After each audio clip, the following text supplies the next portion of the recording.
When Freddie's engagement gets broken off, Bertie knows just the thing to cheer him up, a trip to the seaside.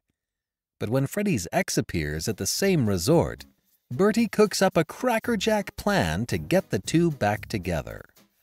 Crackerjack. P.G. Wodehouse, today on the Classic Tales podcast.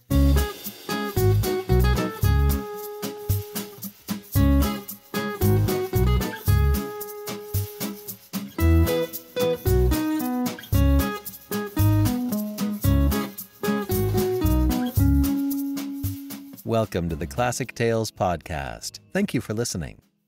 Many, many thanks to those of you who have so generously donated to Basil's Student Residency Fund. We have not only met, but exceeded our goal. We are blown away by your kindness and generosity. Thank you all so much for helping us out. He is over the moon with excitement for this adventure. I'll be sending out the links for the Crystal Stopper to all donors on Saturday when I close down the GoFundMe account. Thanks again. It really wouldn't have happened without your help. And now, Carry On Jeeves, Part 8 of 10, by P.G. Wodehouse.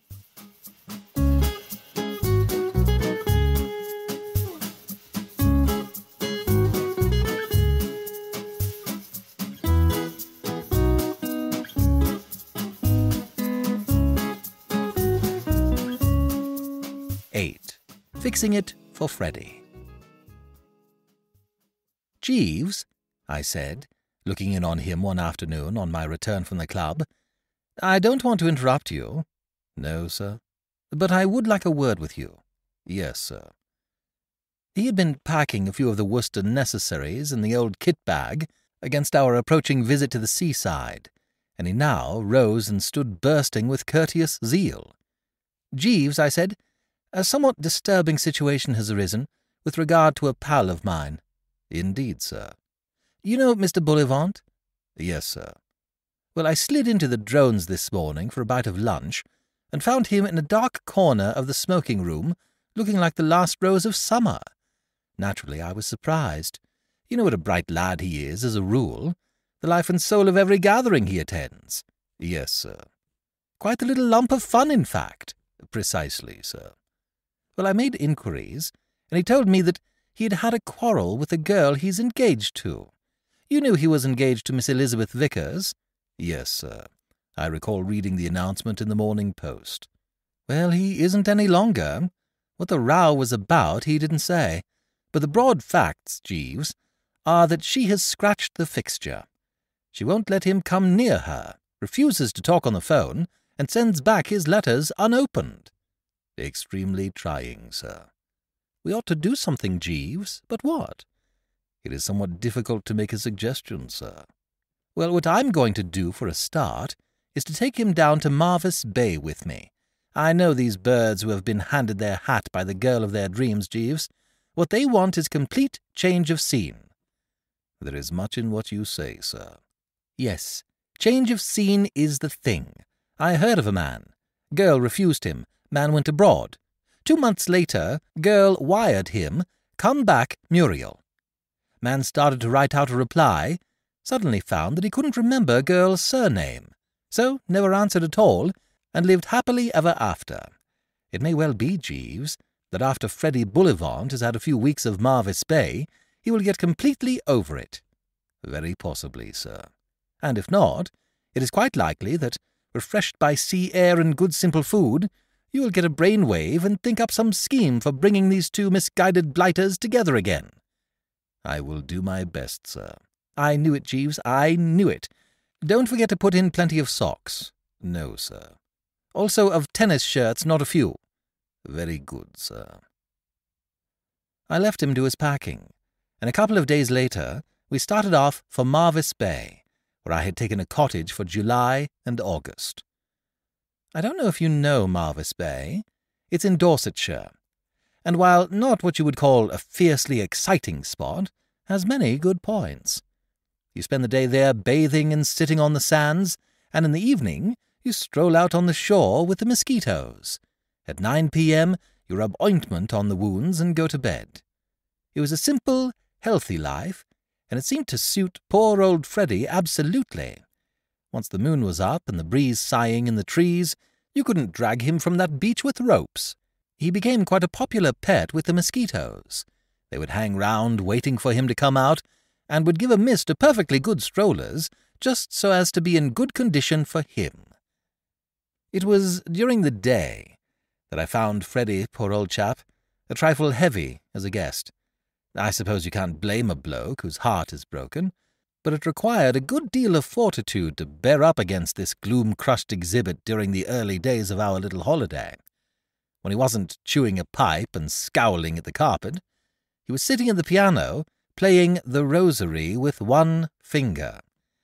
He couldn't play anything except the Rosary, and he couldn't play much of that. However firmly and confidently he started off, somewhere around the third bar a fuse would blow out, and he would have to start all over again. He was playing it as usual one morning when I came in from bathing, and it seemed to me that he was extracting more hideous melancholy from it even than usual. Nor had my senses deceived me.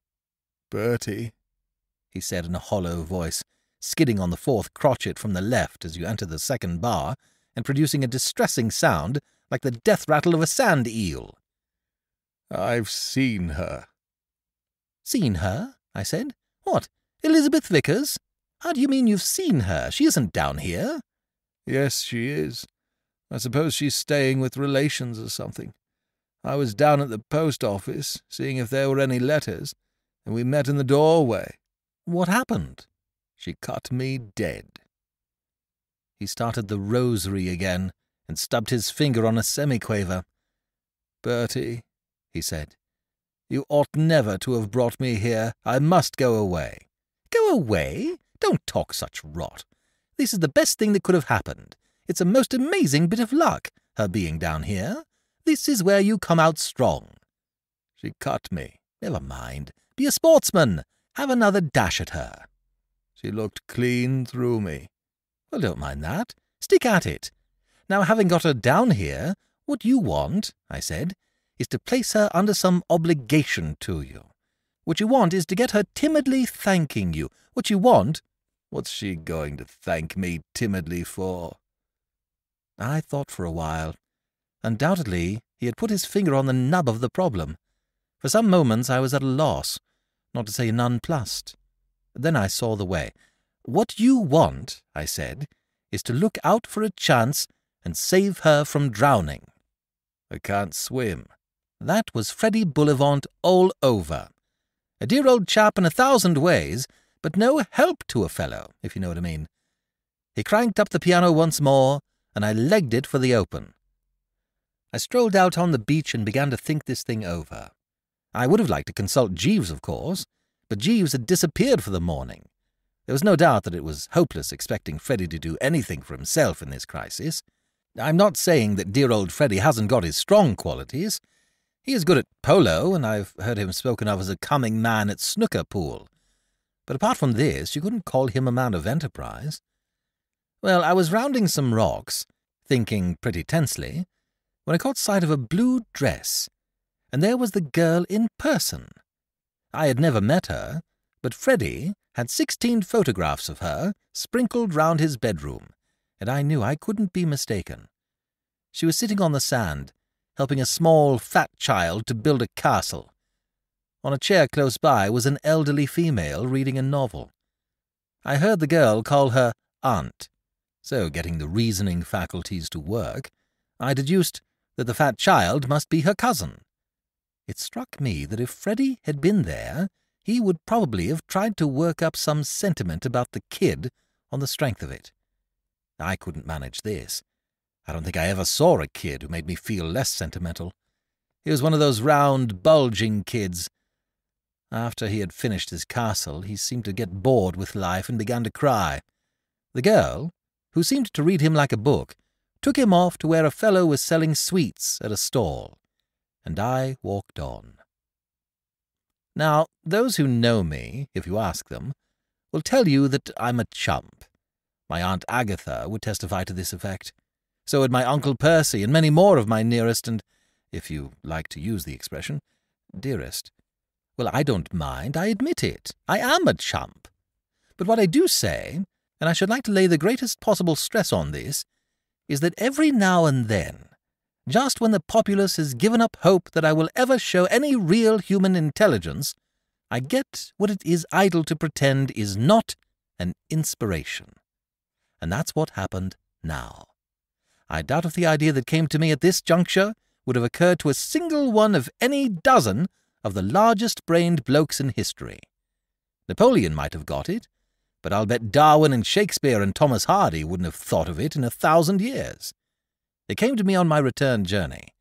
I was walking back along the shore, exercising the old bean fiercely, when I saw the fat child meditatively smacking a jellyfish with a spade. The girl wasn't with him. The aunt wasn't with him. In fact, there wasn't anybody else in sight. And the solution of the whole trouble between Freddie and his Elizabeth suddenly came to me in a flash. For what I had seen of the two, the girl was evidently fond of this kid, and anyhow, he was her cousin, so what I said to myself was this: if I kidnap this young heavyweight for a brief space of time, and if, when the girl has got frightfully anxious about where he can have got to, dear old Freddie suddenly appears leading the infant by the hand and telling a story to the effect that he found him wandering at large about the country and practically saved his life, the girl's gratitude is bound to make her chuck hostilities and be friends again. So I gathered up the kid and made off with him. Freddie, dear old chap, was rather slow at first in getting on to the fine points of the idea. When I appeared at the cottage carrying the child and dumped him down in the sitting-room, he showed no joy whatever. The child had started to bellow by this time, not thinking much of the thing, and Freddie seemed to find it rather trying. "What the devil's all this?" he asked, regarding the little visitor with a good deal of loathing. The kid loosed off a yell that made the windows rattle, and I saw that this was a time for strategy. I raced to the kitchen and fetched a pot of honey. It was the right idea. The kid stopped bellowing and began to smear his face with the stuff. "Well," said Freddie, when silence had set in. I explained the scheme. After a while it began to strike him.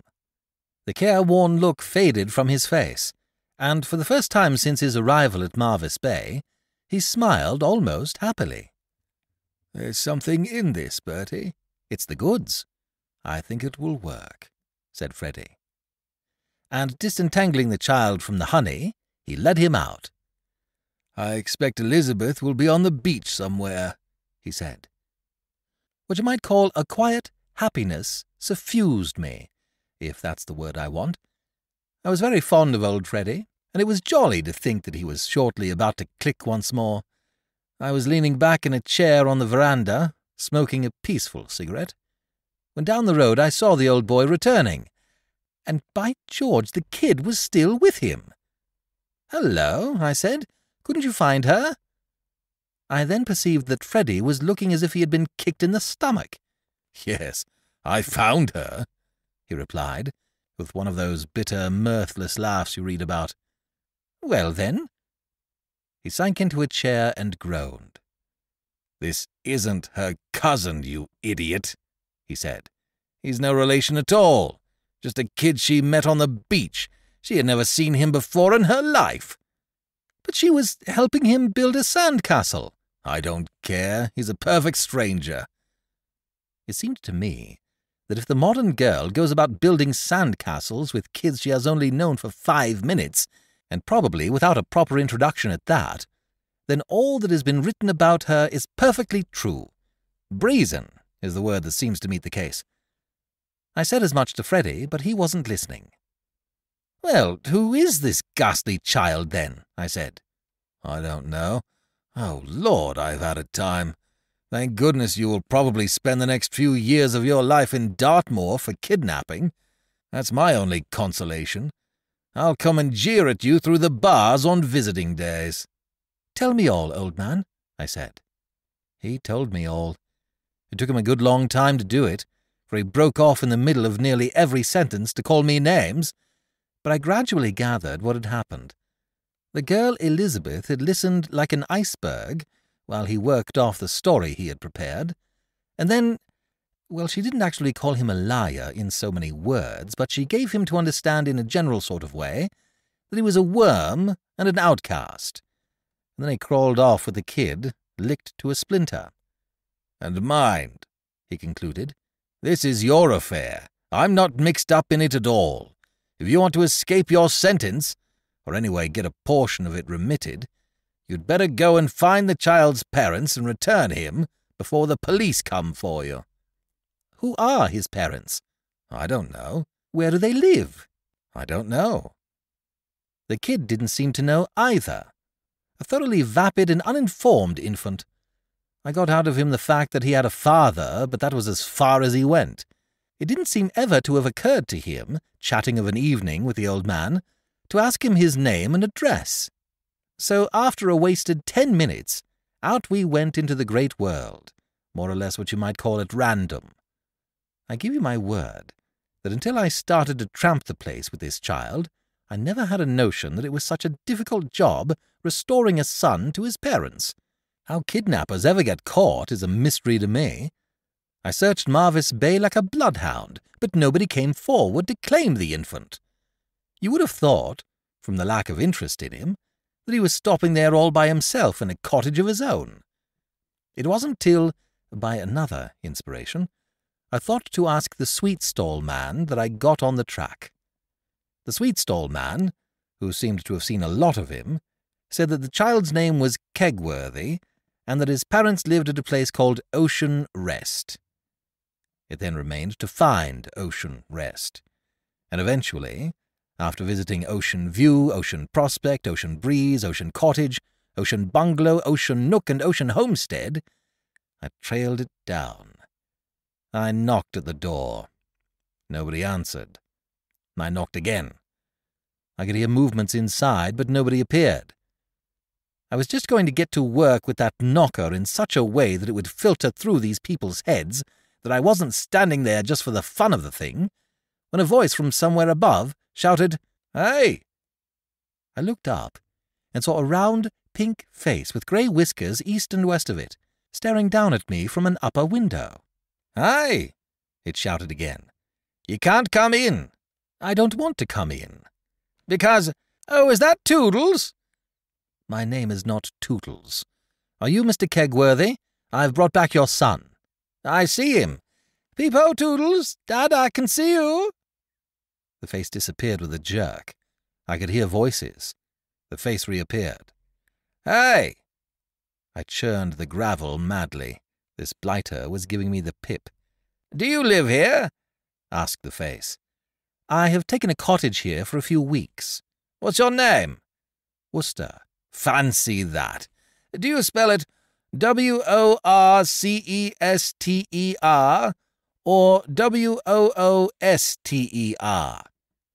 WOO. I ask because I once knew a Miss Worcester, spelled WOO. I'd had about enough of this spelling bee. "Will you open the door and take this child in?" "I mustn't open the door. This Miss Worcester that I knew married a man named Spencer. Was she any relation?" "She is my Aunt Agatha," I replied, and I spoke with a good deal of bitterness, trying to suggest by my manner that he was exactly the sort of man, in my opinion, who would know my Aunt Agatha. He beamed down at me. "This is most fortunate. We were wondering what to do with Tootles. You see, we have mumps here. My daughter Bootles has just developed mumps. Tootles must not be exposed to the risk of infection. We could not think what to do with him. It was most fortunate your finding the dear child. He strayed from his nurse. I would hesitate to trust him to a stranger, but you are different. Any nephew of Mrs. Spencer's has my complete confidence. You must take Tootles into your house. It will be an ideal arrangement. I have written to my brother in London to come and fetch him. He may be here in a few days." "May?" "He is a busy man, of course, but he should certainly be here within a week. Till then Tootles can stop with you. It is an excellent plan. Very much obliged to you. Your wife will like Tootles." "I haven't got a wife," I yelled. But the window had closed with a bang, as if the man with the whiskers had found a germ trying to escape and had headed it off just in time. I breathed a deep breath and wiped the old forehead. The window flew up again. "Hey!" A package weighing about a ton hit me on the head and burst like a bomb. "Did you catch it?" said the face, reappearing. "Dear me, you missed it. Never mind. You can get it at the grocer's. Ask for Bailey's granulated breakfast chips. Tootles takes them for breakfast with a little milk. Not cream, milk. Be sure to get Bailey's." "Yes, but—" The face disappeared, and the window was banged down again. I lingered a while, but nothing else happened. So, taking Tootles by the hand, I walked slowly away. And as we turned up the road, we met Freddie's Elizabeth. "Well, baby," she said, citing the kid. "So Daddy found you again, did he? Your little son and I made great friends on the beach this morning," she said to me. This was the limit. Coming on top of that interview with the whiskered lunatic, it so utterly unnerved me that she had nodded goodbye and was halfway down the road before I caught up with my breath enough to deny the charge of being the infant's father. I hadn't expected Freddie to sing with joy when he saw me looming up with child complete, but I did think he might have showed a little more manly fortitude, a little more of the old British bulldog spirit. He leaped up when we came in, glared at the kid, and clutched his head. He didn't speak for a long time, but to make up for it, when he began, he did not leave off for a long time. "Well," he said when he had finished the body of his remarks, "say something. Heavens, man, why don't you say something?" "If you'll give me a chance, I will," I said, and shot the bad news. "What are you going to do about it?" he asked. And it would be idle to deny that his manner was peevish. "What can we do about it?" "We? What do you mean, we?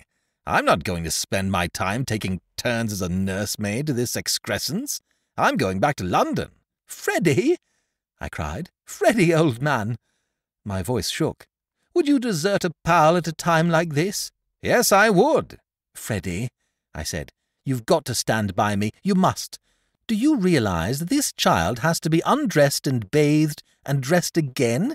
You wouldn't leave me to do all that single-handed?" "Jeeves can help you." "No, sir," said Jeeves, who had just rolled in with lunch. "I must, I fear, disassociate myself completely from the matter." He spoke respectfully but firmly. "I have had little or no experience with children." "Now's the time to start," I urged. "No, sir. I am sorry to say that I cannot involve myself in any way." "Then you must stand by me, Freddie." "I won't." "You must. Reflect, old man.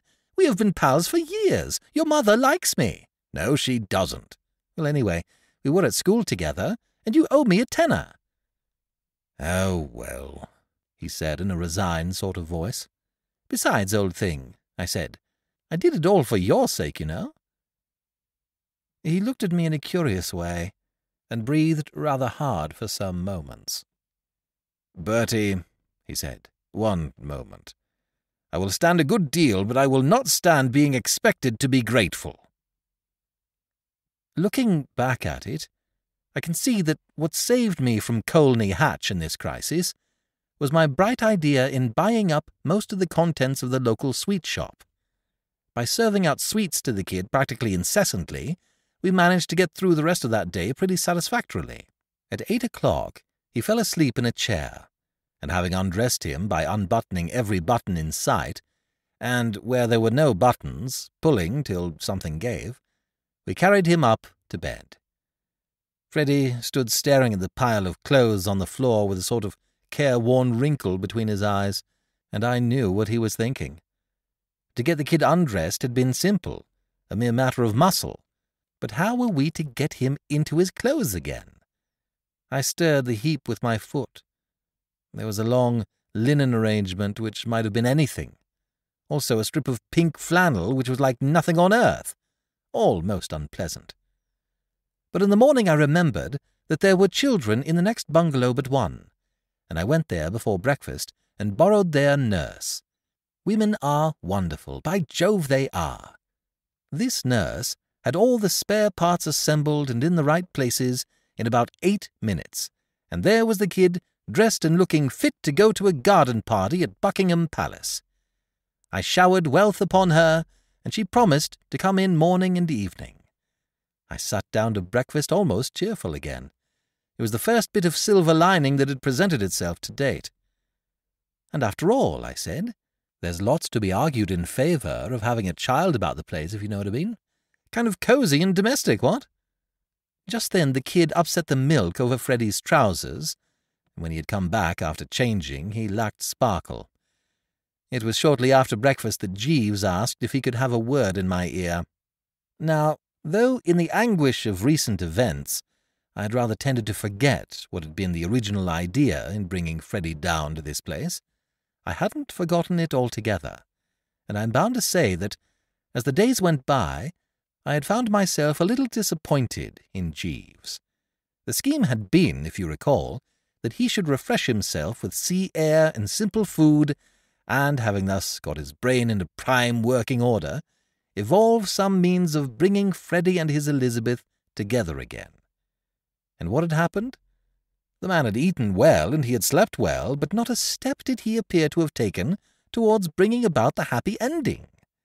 The only move that had been made in that direction had been made by me, alone and unaided, and though I freely admit that it had turned out a good deal of a bloomer, still the fact remains that I had shown zeal and enterprise. Consequently, I received him with a bit of hauteur when he blew in, slightly cold, a trifle frosty. "Yes, Jeeves," I said. "You wish to speak to me?" "Yes, sir." "Say on, Jeeves," I said. "Thank you, sir.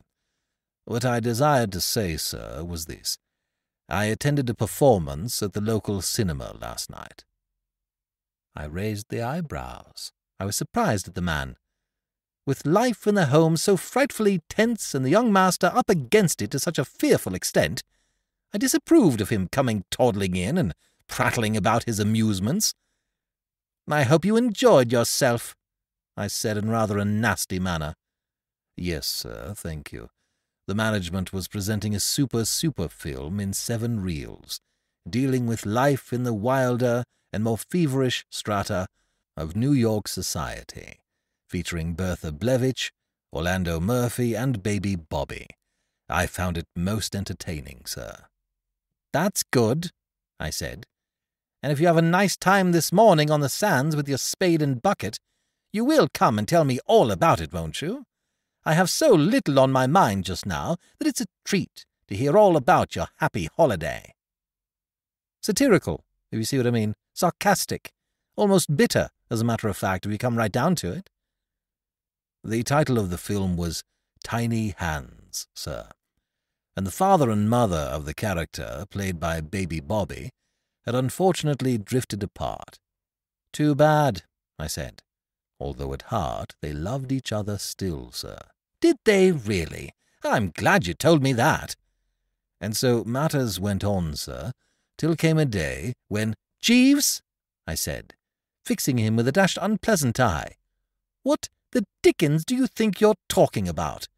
Do you suppose that with this infernal child landed on me, and the peace of the home practically shattered into a million bits, I want to hear—" "I beg your pardon, sir.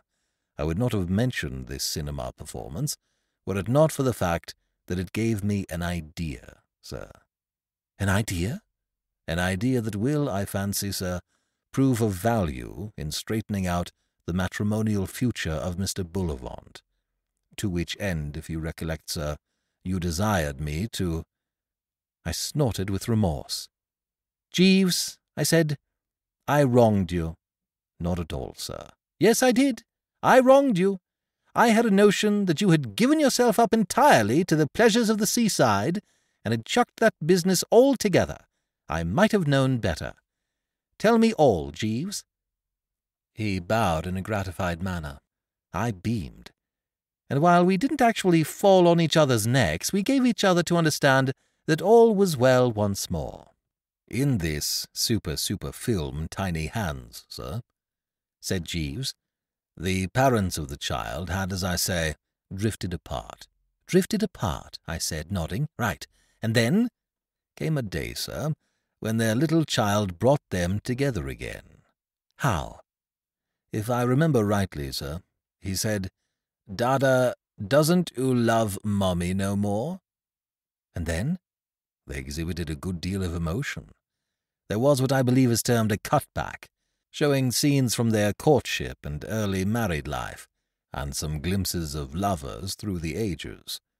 And the picture concluded with a close-up of the pair in an embrace, with the child looking on with natural gratification and an organ playing Hearts and Flowers in the distance. "Proceed, Jeeves," I said. "You interest me strangely. I begin to grasp the idea.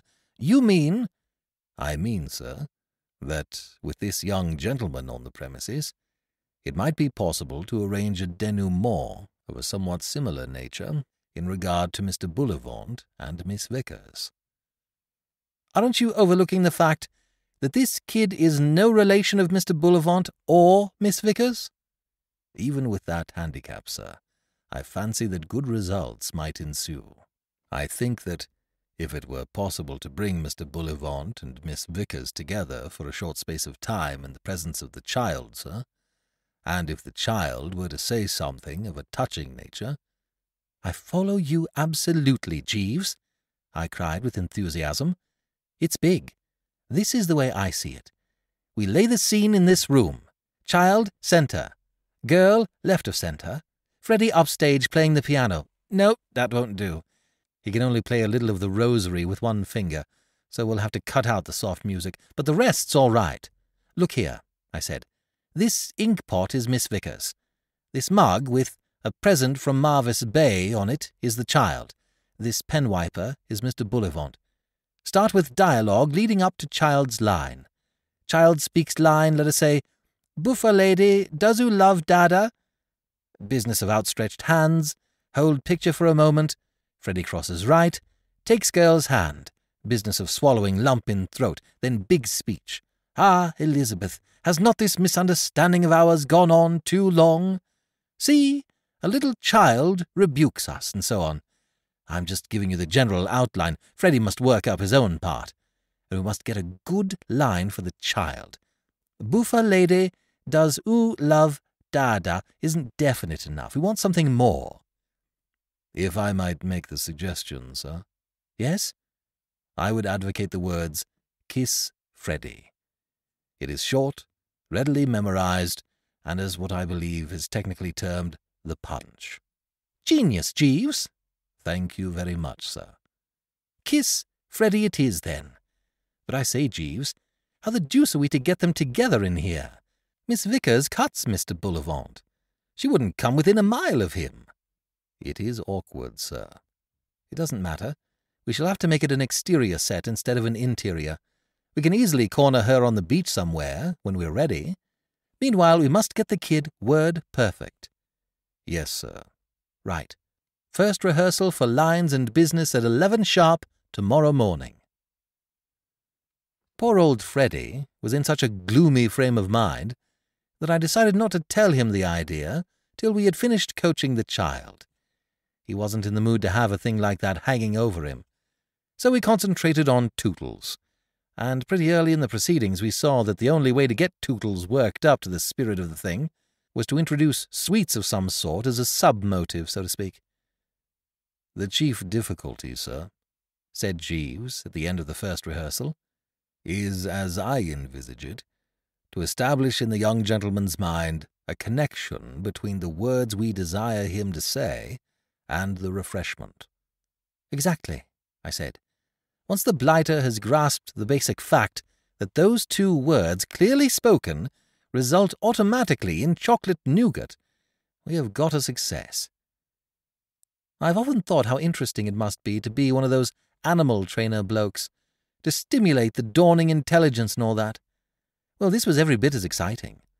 Some days success seemed to be staring us in the eyeball, and the kid got out the line as if he had been an old professional, and then he would go all to pieces again, and time was flying. 'We must hurry up, Jeeves,' I said. 'The kid's uncle may arrive any day now and take him away.' 'Exactly, sir.' 'And we have no understudy.' 'Very true, sir.' 'We must work. I must say this child is a bit discouraging at times. I should have thought a deaf mute would have learned his part by now. I will say this for the kid, though. He was a trier. Failure didn't damp him. Whenever there was any kind of sweet in sight, he had a dash at his line and kept saying something till he had got what he was after. His chief fault was his uncertainty. Personally, I would have been prepared to risk opening in the act and was ready to start the public performance at the first opportunity, but Jeeves said no. "I would not advocate undue haste, sir," he said. "As long as the young gentleman's memory refuses to act with any certainty, we are running grave risks of failure. Today, if you recollect, sir, he said, 'Kick, Freddie.' That is not a speech to win a young lady's heart, sir." "No, and she might do it, too. You're right. We must postpone production." But by Jove, we didn't. The curtain went up the very next afternoon. It was nobody's fault, certainly not mine. It was just fate. Jeeves was out, and I was alone in the house with Freddie and the child. Freddie had just settled down at the piano, and I was leading the kid out of the place for a bit of exercise, when just as we'd got on to the veranda, along came the girl Elizabeth on her way to the beach. And at the sight of her, the kid set up a matey yell, and she stopped at the foot of the steps. "Hello, baby," she said. "Good morning," she said to me. "May I come up?" She didn't wait for an answer. She just hopped onto the veranda. She seemed to be that sort of girl. She started fussing over the child, and 6 feet away, mind you, Freddie smiting the piano in the sitting room. It was a dashed disturbing situation, take it from Bertram. At any minute, Freddie might take it into his head to come out on the veranda, and I hadn't even begun to rehearse him in his part. I tried to break up the scene. "We were just going down to the beach," I said. "Yes?" said the girl. She listened for a moment. "So you're having your piano tuned," she said. "My aunt has been trying to find a tuner for hours. Do you mind if I go in and tell this man to come on to us when he has finished here?" I mopped the brow. I shouldn't go in just now," I said. "Not just now, while he's working, if you don't mind. These fellows can't bear to be disturbed when they're at work. It's the artistic temperament. I'll tell him later." "Very well. Ask him to call at Pine Bungalow. Vickers is the name. Oh, he seems to have stopped. I suppose he will be out in a minute now. I'll wait." "Don't you think... shouldn't you be getting on to the beach?" I said. She had started talking to the kid and didn't hear. She was feeling in her bag for something. "The beach," I babbled. "See what I've got for you, baby?" said the girl. "I thought I might meet you somewhere, so I bought some of your favourite sweets." And by Jove, she held up in front of the kid's bulging eyes a chunk of toffee about the size of the Albert Memorial. That finished it. We had just begun having a long rehearsal, and the kid was all worked up in his part. He got it right first time. "Kiss Freddie!" he shouted. And the French windows opened, and Freddie came out onto the veranda, for all the world as if he had been taking a cue. "Kiss Freddie!" shrieked the child. Freddie looked at the girl, and the girl looked at him. I looked at the ground, and the kid looked at the toffee. "Kiss Freddie!" he yelled. "Kiss Freddie!" "What does this mean?" said the girl, turning on me. "You'd better give it him," I said. "He'll go on till you do, you know." She gave the kid the toffee, and he subsided.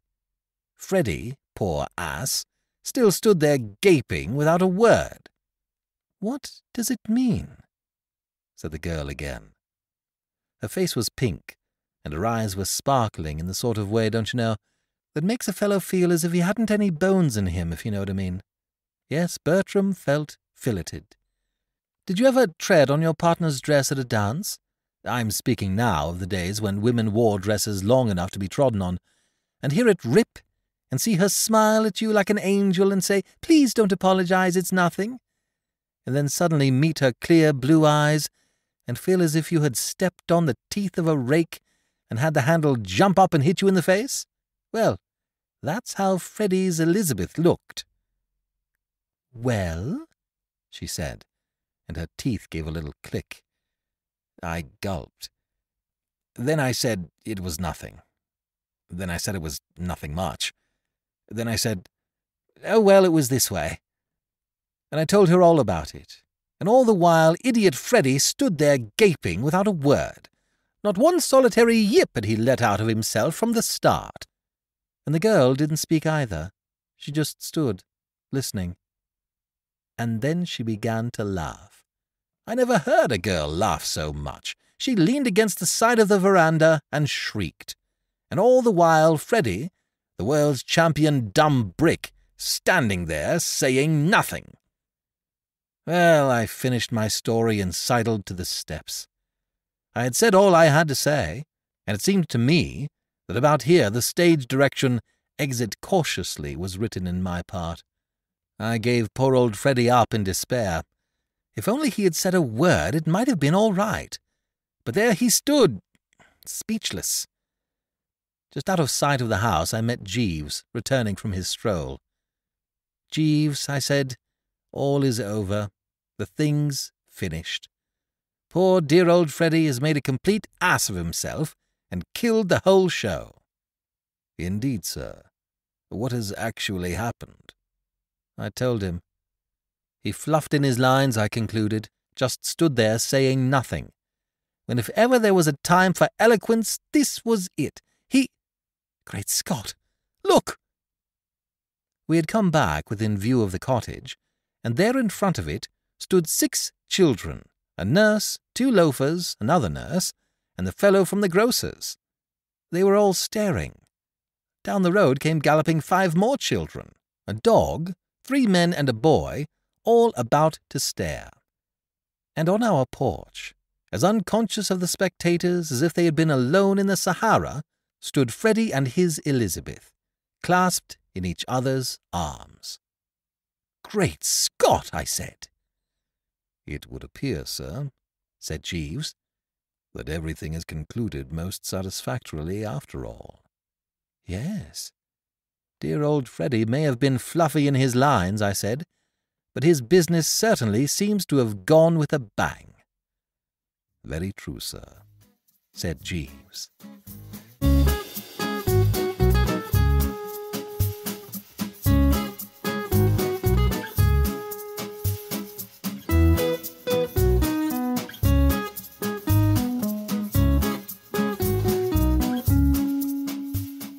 This is B.J. Harrison.